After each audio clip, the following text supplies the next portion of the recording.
ഭൂമി ഇന്നത്തെ പോലെ 7 ഭൂഖണ്ഡങ്ങളായി ഉണ്ടായിരുന്നില്ല. കോടിക്കണക്കിനു വർഷങ്ങളായി ഭൂമിയുടെ ഉപരിതലം തുടർച്ചയായി മാറിക്കൊണ്ടിരിക്കുന്നു. ഈ വലിയ മാറ്റങ്ങൾക്ക് പിന്നിലെ പ്രധാന ശക്തിയാണ് പ്ലേറ്റ് ടെക്ടോണിക്സ്. പ്ലേറ്റ് ടെക്ടോണിക്സ് എന്നത് ഭൂമിയുടെ പുറംപാളിയായ ലിത്തോസ്ഫിയർ വലിയ വലിയ പ്ലേറ്റുകളായി വിഭജിച്ചിരിക്കുകയാണെന്ന ആശയമാണ്. ഈ ടെക്ടോണിക് പ്ലേറ്റ്സ് വളരെ സ്ലോലി നീങ്ങിക്കൊണ്ടിരിക്കുന്നു. സാധാരണയായി വർഷത്തിൽ ചില സെന്റിമീറ്റർ മാത്രം. എന്നാൽ മില്യൺസ് ഓഫ് ഇയേഴ്സ് കഴിഞ്ഞാൽ ഈ ചെറിയ നീക്കങ്ങൾ തന്നെ ഭൂഖണ്ഡങ്ങളുടെ രൂപം മുഴുവൻ മാറ്റും. ഭൂമിയിൽ ഇപ്പോൾ ഏകദേശം 7 വലിയ ഭൂഖണ്ഡങ്ങളുണ്ട്. Asia, Africa, North America, South America, Antarctica, Europe and Australia. ഇവയെ കോണ്ടിനെന്റ്സ് അല്ലെങ്കിൽ ഭൂഖണ്ഡങ്ങൾ എന്ന് വിളിക്കുന്നു. ഇപ്പോൾ നമുക്ക് ഭൂമിയുടെ ലാൻഡ് മാസ് ചരിത്രം ഒരു ക്രോണോളജിക്കൽ കഥയായി നോക്കാം.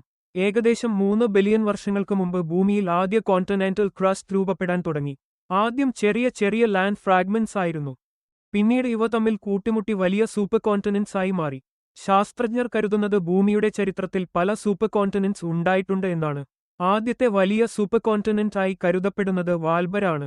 ഇത് ഏകദേശം 3.3 മുതൽ 2.8 ബില്യൺ വർഷങ്ങൾക്ക് മുമ്പ് ഉണ്ടായിരിക്കാം.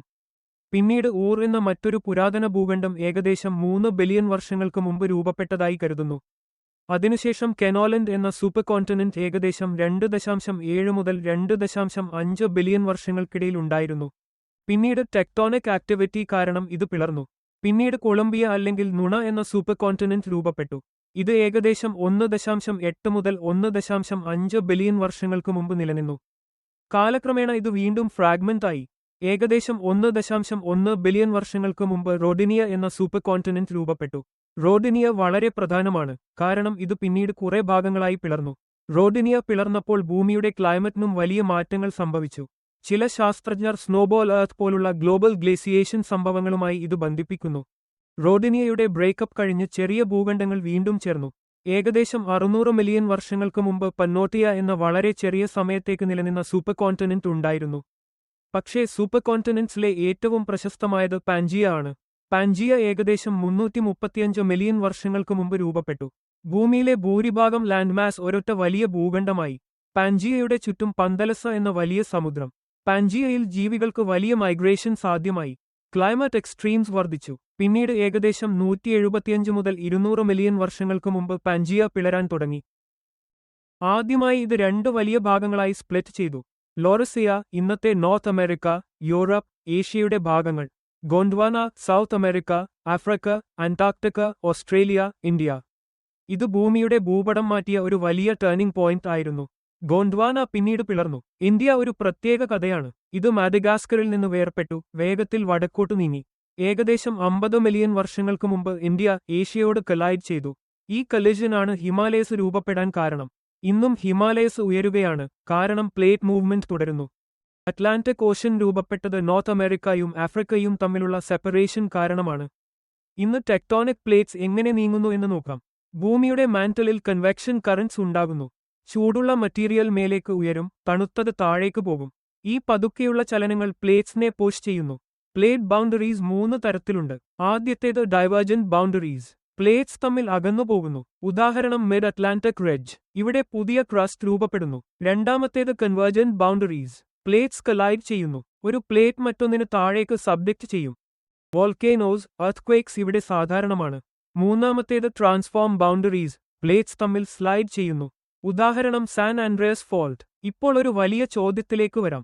ഭാവിയിൽ ഭൂമിയുടെ ലാൻഡ്മാസ് എങ്ങനെ മാറും? പ്ലേറ്റ് ടെക്ടോണിക്സ് തുടർന്നുകൊണ്ടേയിരിക്കും. കോണ്ടിനെന്റ്സ് വീണ്ടും കൊളൈഡ് ചെയ്യും. ശാസ്ത്രജ്ഞർ ചില future super continent models propose ചെയ്തിട്ടുണ്ട്. അതിൽ ഒന്നാണ് അമാഷിയ. ഇതനുസരിച്ച് അമേരിക്കയും ഏഷ്യയും ആർട്ടിക് ഭാഗത്ത് കൊളൈഡ് ചെയ്യും. പസഫിക് ഓഷൻ ഗ്രാജുവലി ക്ലോസ് ചെയ്യും.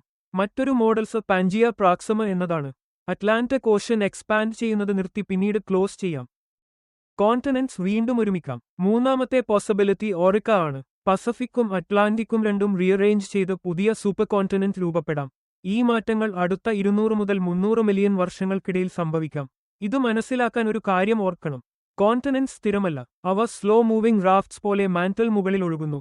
ഇന്നത്തെ ആഫ്രിക്ക സ്ലോലി നോർത്ത് ദിശയിലേക്ക് നീങ്ങുന്നു. ഏകദേശം 50 മില്യൺ വർഷങ്ങൾക്ക് ശേഷം മെഡിറ്ററേനിയൻ സീ ഇല്ലാതാകാം. ആഫ്രിക്ക യൂറോപ്പിനോട് കൊളൈഡ് ചെയ്യും. ഈസ്റ്റ് ആഫ്രിക്കൻ റിഫ്റ്റ് കാണിക്കുന്നത് ആഫ്രിക്ക തന്നെ ഫ്യൂച്ചറിൽ സ്പ്ലിറ്റ് ആയി പുതിയ ഓഷൻ രൂപപ്പെടാൻ സാധ്യതയുണ്ടെന്ന്. ഓസ്ട്രേലിയ നോർത്ത് ദിശയിലേക്ക് നീങ്ങി ഏഷ്യയോട് കൊളൈഡ് ചെയ്യും. കാലിഫോർണിയ സ്ലോലി നോർത്തിലേക്ക് സ്ലൈഡ് ചെയ്യുന്നു. ഭൂമിയുടെ ഭൂപടം സ്ഥിരമായ ഒന്നല്ല, അത് ഒരു സ്നാപ്ഷോട്ട് മാത്രമാണ്, ജിയോളജിക്കൽ ടൈം സ്കെയിലിൽ ഒരു ചെറിയ നിമിഷം. ഡൈനസോഴ്സ് ജീവിച്ചിരുന്ന ലോകത്തിന്റെ മാപ്പ് ഇന്നില്ല.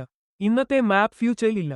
പ്ലേറ്റ് ടെക്ടോണിക്സ് ഭൂമിയെ ജിയോളജിക്കൽ ആയി ജീവിക്കുന്ന ഒരു ഗ്രഹമാക്കുന്നു. മൗണ്ടൻസ് ഉയരും, ഓഷൻസ് തുറക്കും, കോണ്ടിനെന്റ്സ് കൊളൈഡ് ചെയ്യും, വീണ്ടും പിളരും. നാം ഇന്ന് കാണുന്ന 7 ഭൂഖണ്ഡങ്ങളും ഭൂമിയുടെ ദീർഘയാത്രയിലെ ഒരു ടെമ്പററി അറേഞ്ച്മെന്റ് മാത്രമാണ്. കോടിക്കണക്കിന് വർഷങ്ങൾക്കുശേഷം ഒരു പുതിയ സൂപ്പർ കോണ്ടിനെന്റ് രൂപപ്പെടും. ആ ലോകത്തിന്റെ ഭൂപടം ഇന്നത്തേതിനെ പോലെ ആയിരിക്കില്ല.